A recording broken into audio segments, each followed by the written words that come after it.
आपण पाहत आहात जत मराठी न्यूज।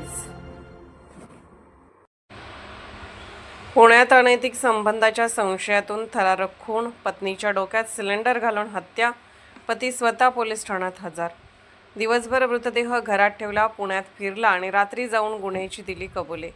पुण्यातील एका धक्कादायक घटनेने खळबळ उडाली असून पत्नीवर अनैतिक संबंध असल्याचा संशय घेत पतीने तिच्या डोक्यात गॅस सिलेंडर मारून निर्घृण हत्या केल्याची संतापजनक घटना समोर आली आहे। खून केल्यानंतर आरोपी पती दिवसभर शहरात फिरत राहिला आणि नंतर स्वतःच पोलीस ठाण्यात हजर होऊन गुन्ह्याची कबुली दिल्याने परिसरात खळबळ उडाली आहे। मिळालेल्या माहितीनुसार गीता यशवंत जाधव वय 26 असे मृतविवाहित महिलेचे नाव असून ती मूळची सातारा जिल्ह्यातील असल्याचे समजते। तर आरोपी पती राजेंद्र जनार्दन करसे वय 31 याला येवलेवाडी पोलिसांनी ताब्यात घेतले आहे। पोलीस सूत्रांकडून मिळालेल्या माहितीनुसार गीता जाधव हिचे यापूर्वी एक लग्न झाले होते। त्यानंतर विभक्त झाल्यावर डिसेंबर 2025 मध्ये तिचे राजेंद्र करचे याच्यासोबत लग्न झाले होते। मात्र पत्नीने पूर्वीचे लग्न लपवले असल्याचा संशय आणि तिच्या वागणुकीवरून दुसऱ्या व्यक्तीसोबत संबंध असल्याची शंका आरोपीच्या मनात निर्माण झाली होती।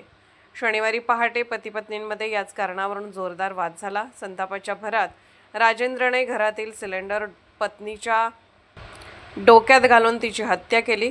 धक्कादायक बाब म्हणजे खून केल्यानंतर त्याने मृतदेह दिवसभर घरातच ठेवला आणि स्वतः पुणे शहरात फिरत राहिला। रात्री उशिरा तो स्वतः येवलेवाडी पोलीस ठाण्यात पोहोचला आणि मी माझ्या पत्नीचा खून केला आहे अशी कबुली पोलिसांना दिली। त्यानंतर पोलिसांनी घटनास्थळी धाव घेत तपास सुरू केला।